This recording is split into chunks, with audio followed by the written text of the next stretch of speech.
na lang pala mga damit o gamit ang mabibili sa Tiangge, pati na motor. Tara, makiride tayo kung nasaan ang mga ito. Kung kalimitang kakailanganin ng 50 to 120,000 pesos para makabili ng brand new na motor, sa isang ektaryang loting ito sa Davao City, nakahilera ang libo-libong mga motor na ang presyo kada isa pwedeng kasing baba ng 10,000 pesos. Segunda mano ang mga ito, bagamat may ibang luma na, umaandar pa rin naman daw ang ride natin ngayon sa Tiangge ng mga motor. You heard it right, may Tiangge na ngayon ng mga bagong hari ng kalsada.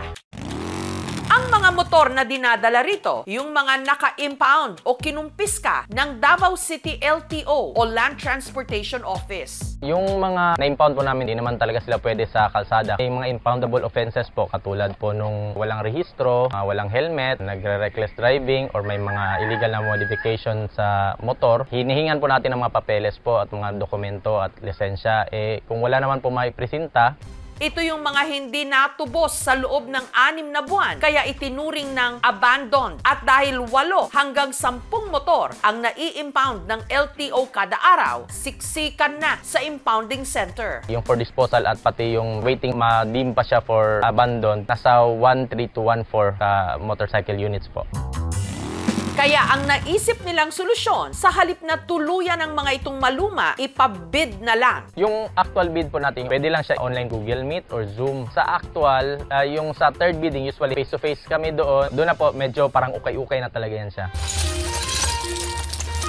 Kaya ang truck driver na si Roderick, abangers tuwing may bidding. Namamakyaw kasi siya rito ng motor para sa kanyang buy and sell business. Katunayan, sa huling bidding nito lang nakaraang buwan, 70 na mga motor ang kanyang nabili sa halagang 90,000 pesos. Lahat-lahat. Kung magkano yung kapital, medyo ibinta ng fast break para madali lang ibinta kahit mga mura-mura lang. Basta abot kaya sa mga buyer po. Ang ilan sa mga motor, nirecondition niya muna bago i-resell. Pina-recondition namin yung mga unit na galing sa LTO para pagpunta namin sa inspeksyon para sa registration. Tulad ng mga ilaw, pag ayaw gumagana, hindi man yan i-approve ng LTO. Kailangan function lahat.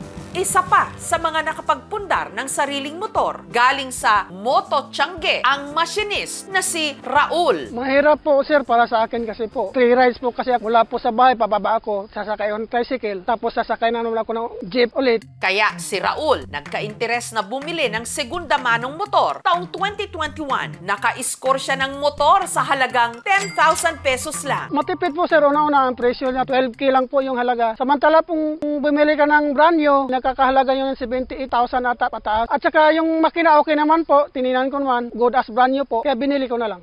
Ang motor, kinabitan niya ng sidecar na ipinampapasada niya para may extra siyang kita. Pag pabiyahe ako ng buong araw sir, hindi po ako bababa ng 1,000. Pero doon po ko pa rin yung kinukuha, yung panggasolina niya at saka ibang gastusin. Siguro mag net income na lang po ako ng mga 700 or 600 po. Malaking tulong po talaga sa akin.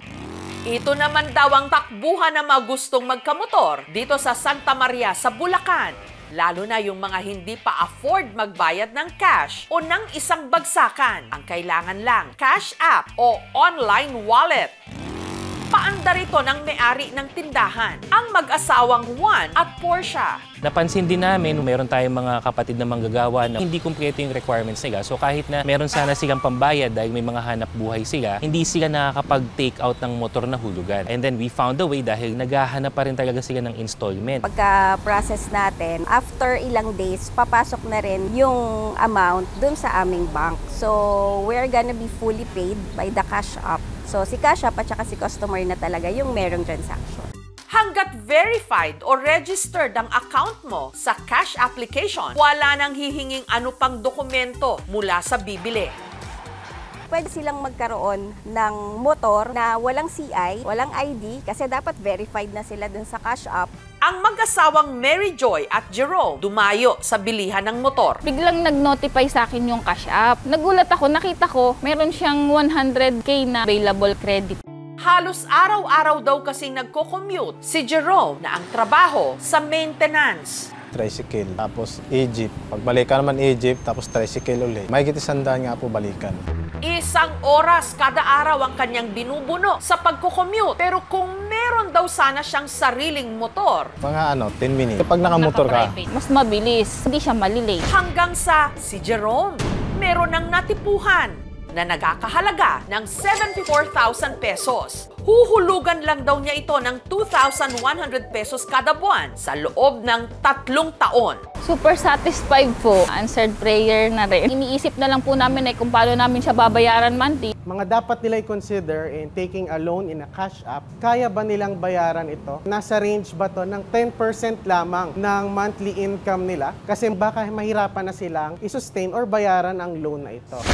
Pero ano rin ba ang kalimitang problema na nararanasan ng mga bumibili ng mga segunda manong motor? Ang repossessed na sasakyan o motor, yan yung mga tinatawag natin na hatak, no? Hatak ng bangko o hatak kaya ng dealer. Ito yung mga hindi na nabayaran ng mga original na bumili ng motor o sasakyan. Yung cons naman, wala siyang implied warranty. So kapag nasira yan, ikaw talaga magpapagawa niyan. Minsan, makakamahal ka pa kung hindi mo talaga na-inspect ng maigi yung binili mong. Pagdating sa mga motor natin, tinetest ng team natin yan. Nira-ride, sinusubukan lahat kung lahat gumagana. Pagdating naman kay customers, once they get here, meron kami tinatawag na check, 1 to sawa na check. So magsama ka ng mekaniko mo, magsama ka ng marunong sa motor, i-check mo ng i-check. Please double check kung ano man yung unit na inyong makukuha. Magdala ng mekaniko para sigurado, pa-check kung ano yung mga piyesang nawala. Kumbaga, assure natin yung safety ng ating motorista. Pag i-rehistro mo talaga ulit, good running condition talaga siya at roadworthy. So doon pa lang, inspeksyonin namin, mag-undergo din siya ng emission, pati yung sa clearance, makikita natin na roadworthy talaga ang sasakyan. Kung hindi siya roadworthy, hindi naman namin i-approve po.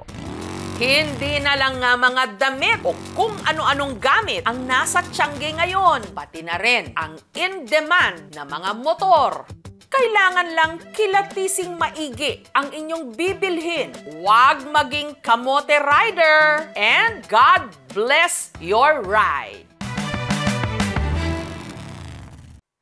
Thank you for watching, mga kapuso. Kung nagustuhan niyo po ang videong ito, subscribe na sa GMA Public Affairs YouTube channel. And don't forget to hit the bell button for our latest updates.